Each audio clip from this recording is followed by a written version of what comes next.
Good morning, students. Welcome to social science class.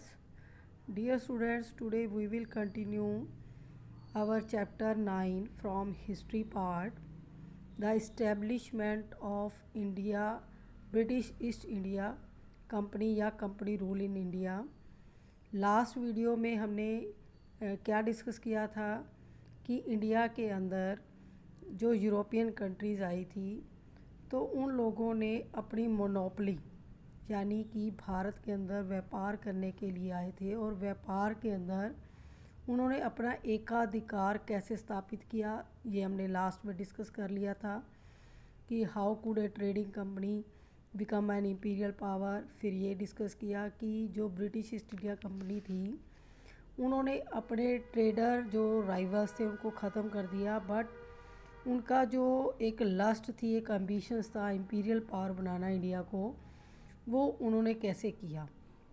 तो इस chapter के अंदर हम वन बाय वन जो स्टार्टिंग से लेकर 1857 तक यानी कि 1757 से लेकर 1857 तक ब्रिटिश जो कंपनी थी उन्होंने क्या ऐसे एफर्ट्स किए, क्या एडमिनिस्ट्रेटिव वर्क किए जिसकी वजह से डिवाइड एंड रूल की पॉलिसी को उन्होंने अपनाते हुए जो भारतीय रियासतें थी, जो राजा थे, उनको कैसे ख़त्म किया और धीरे धीरे साउथ से लेकर ईस्ट और ईस्ट से लेकर नॉर्थ तक उन्होंने अपनी टेरिटरी को बढ़ाया।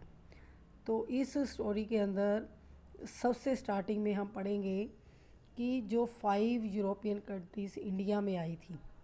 हमने लास्ट वीडियो में डिस्कस किया था कि डच और डेनमार्क, पोर्तुगीज़, फ्रेंच और ब्रिटिश ईस्ट इंडिया कंपनी, तो ये जो 5 यूरोपियन कंट्रीज़ थी भारत के अंदर ट्रेड करने के लिए आई थी, क्योंकि यहाँ का जो कॉटन था, इंडिगो जो थी और साल्ट पैटर, टी, ये कुछ ऐसे प्रोडक्ट थे जिनकी डिमांड यूरोप के अंदर बहुत ज़्यादा थी।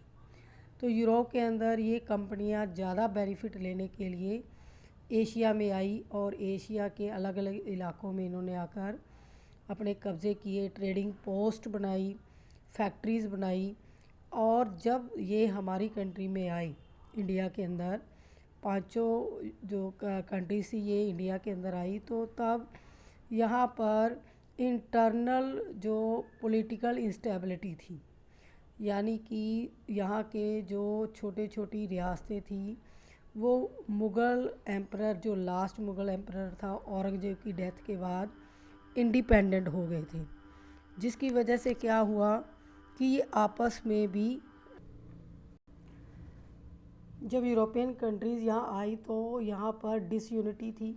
यहाँ के जो लोकल रूलर थे वो क्या चाहते थे कि वो ज़्यादा से ज़्यादा जो एरिया है वो अपने कब्ज़े में ले लें।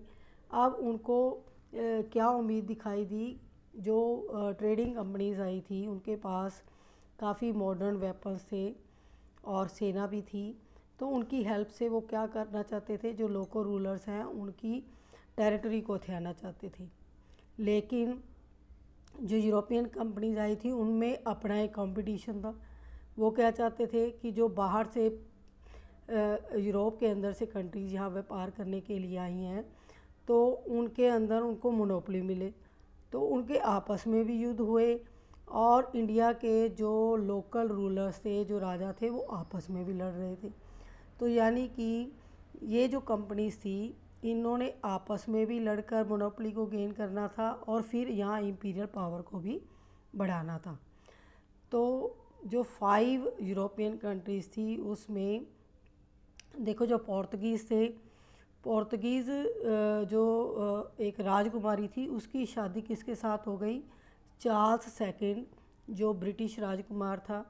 अब जब शादी हुई तो शादी में क्या हुआ, जो बॉम्बे एरिया था वहाँ पर किसने अपनी सेटलमेंट बनाई हुई थी, पुर्तगालियों ने। तो पोर्तुगीज़ ने जैसे ही ब्रिटिश राजकुमार के साथ अपनी राजकुमारी की शादी की तो उनकी एक ट्रीटी हुई और उन्होंने बॉम्बे जो था चार्ल्स सेकंड को दहेज में दे दिया। यानी कि ऑटोमेटिकली इस ट्रेड कंपटीशन में जो पुर्तगाली थे वो पीछे हट गए, इसी तरह त्रावणकोर जो केरल के अंदर है, वहाँ का राजा था मार्तंड। वो बिल्कुल डच जो कंपनी वहाँ पर इस्टेब्लिश हुई थी उसको पसंद नहीं करता था, तो वो उनको वहाँ से भगाना चाहता था। तो डच के साथ जो था त्रावणकोर के राजा का युद्ध हुआ और वो जीत गया, और डच जो थी वहाँ से मूव करके इंडोनेशिया और मलेशिया की तरफ चली गई। तो यानी कि डच भी वहाँ से चले गए। अब राइवल कंपनी जो मेन थी वो इंडिया के अंदर कौन सी रह गई, एक ब्रिटिश ईस्ट इंडिया कंपनी और दूसरी फ्रेंच ईस्ट इंडिया कंपनी। यानी कि इंडिया की लोकेशन वर्ल्ड में ईस्ट साइड में है, इसलिए ईस्ट इंडिया हो गया। और कंपनी किन की हो गई, जिस भी यूरोप कंट्रीज़ की ने यहाँ पर ट्रेड किया। अगर ब्रिटिश ने किया तो उसके साथ क्या लग गया, ब्रिटिश ईस्ट इंडिया कंपनी। अगर फ्रांसीसियों ने किया तो उसके साथ क्या लग गया, फ्रेंच ईस्ट इंडिया कंपनी। तो यानी कि एक कंपनी थी, वहाँ के राजा यहाँ पर रूल नहीं करने आए थे, तो इनके ट्रेड जो लिंक थे वो उनको बढ़ाना चाहते थे, ट्रेड बेनिफिट ज़्यादा लेना चाहते थे, इसलिए आपस में लड़ते रहे। अब लास्ट में 2 बड़े कंट्रीज़ रह गए जो यहाँ पर आपस में प्रतिद्वंदी थे। उनके बीच में जो वार हुए उन्हें हम कहते हैं कार्नेटिक वार्स। जो इस वीडियो का आज का ये टॉपिक है, कार्नेटिक वार्स। ठीक है, तो आज हम स्टार्ट करेंगे कार्नेटिक वार। तो कार्नेटिक वार मीन्स ये एरिया कर्नाटक, आंध्र प्रदेश और तमिलनाडु का कुछ एरिया जो है एक बड़ी एम्पायर था, और यहाँ का नवाब था अनवरदीन, क्योंकि यहाँ पर इंडियन रूलर भी थे और यहाँ पर विदेशी कंपनियाँ व्यापार करने के लिए उन्होंने अपनी सेटलमेंट बनाई थी। अगर हम इनकी मैप में लोकेशन देखें तो मैप में देखते हैं, मैप के अंदर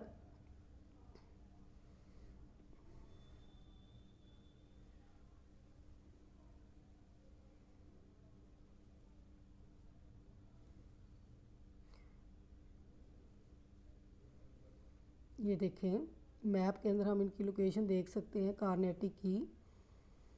अब इंडिया के अंदर 2 ही रह गई थी, एक रह गई थी ब्रिटिश ईस्ट इंडिया कंपनी और दूसरी फ्रेंच, ठीक है, ईस्ट इंडिया कंपनी।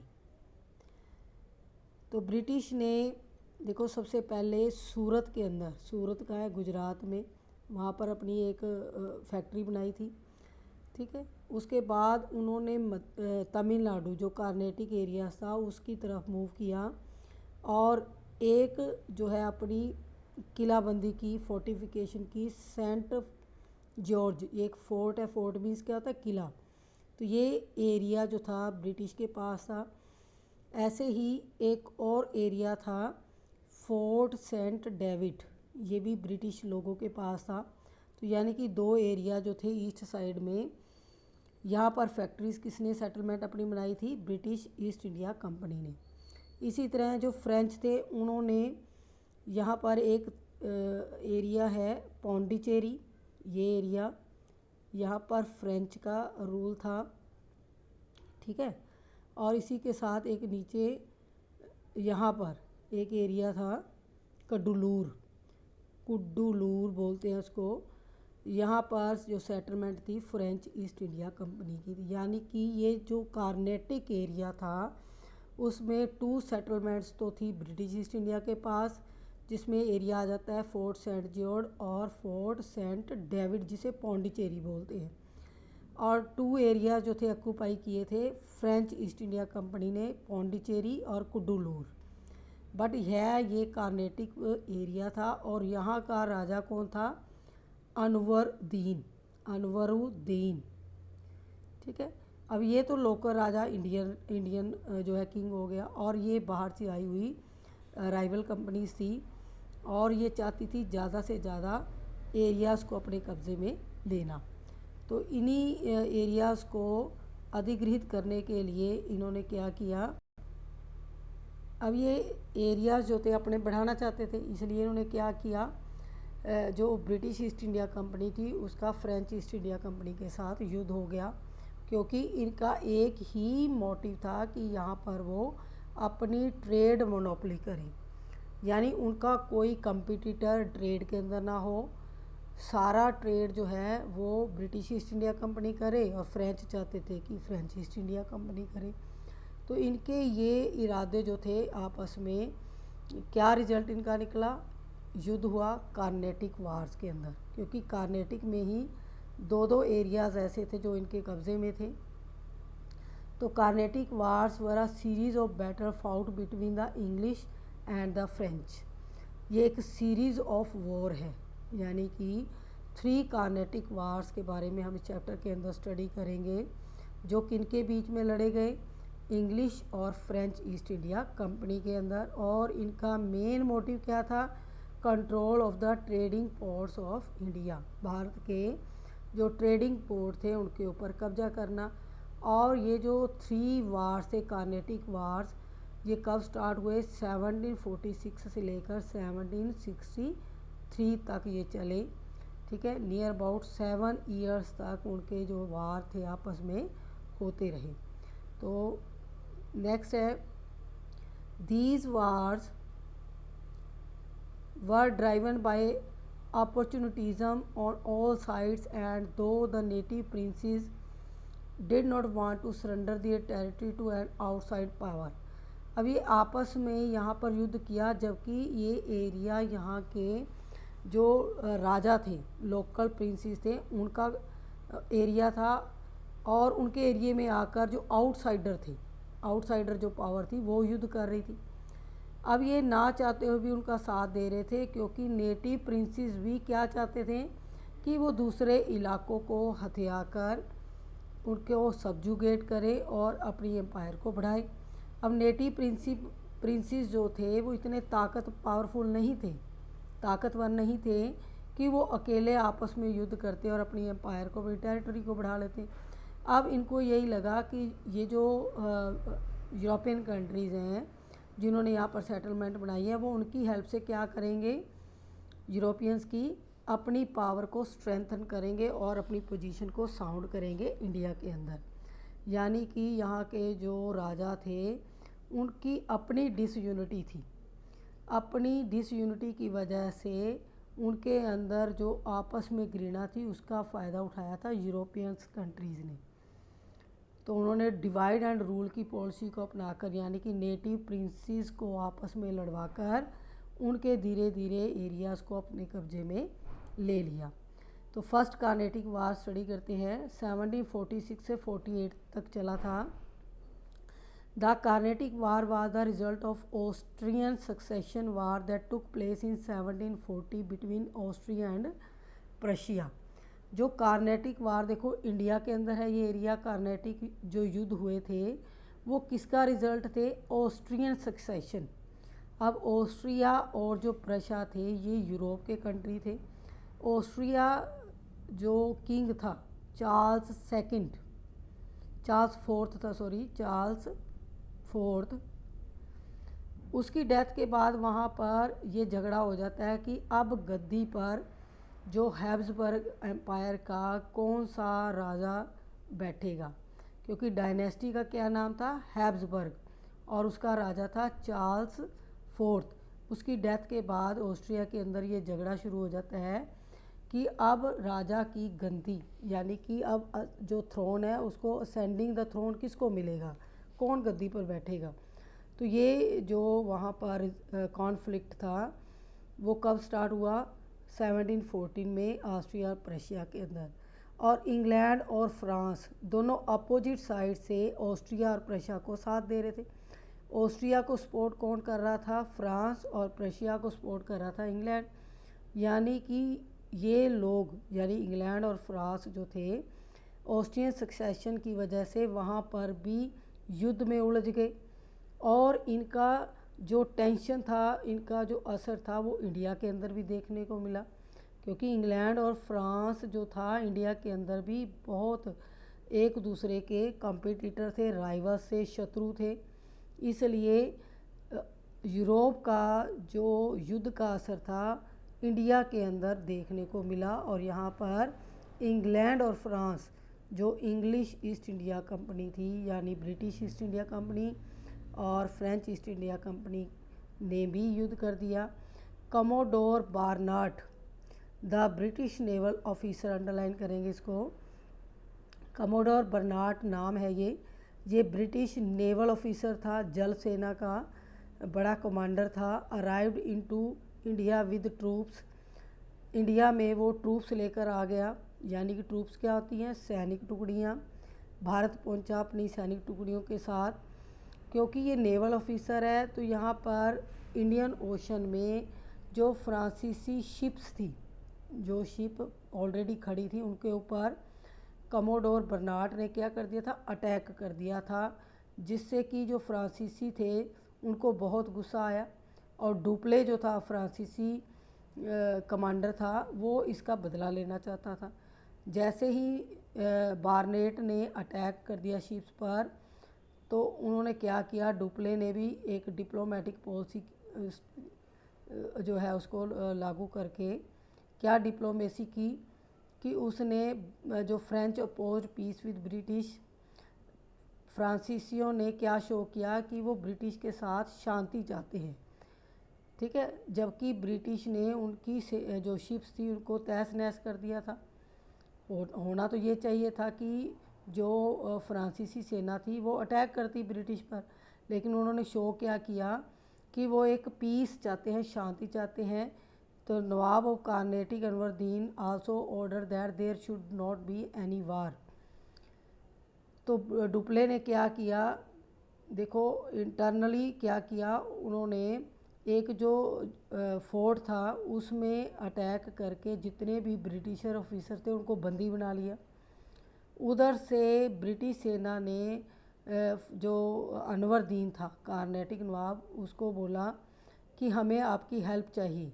और उधर से फ्रांस जो डुप्ले था उसने अनवरदीन को लालच दिया था कि वो अगर युद्ध में उसका साथ देता है अंग्रेज़ों के विरुद्ध, ब्रिटिश सेना के विरुद्ध, तो अनवरदीन को मद्रास दे देगा।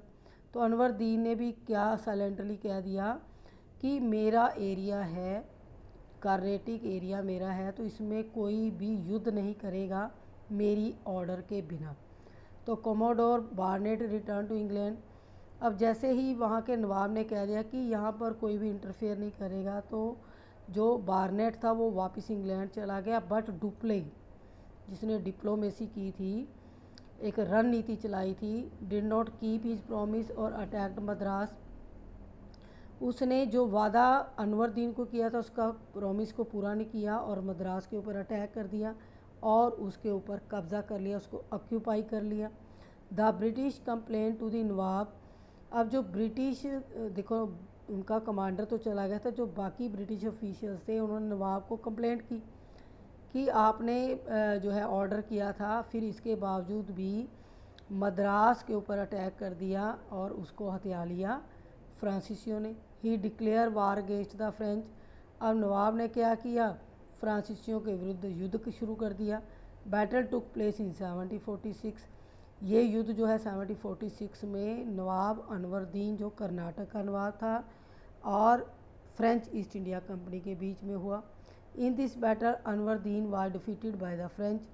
अनवरदीन हार गया। अनवरदीन की सेना ज़्यादा थी लेकिन उसके पास मॉडर्न वेपन्स नहीं थे, टेक्निक नहीं थी, तो उसके सैनिक जो थे वो हार गए।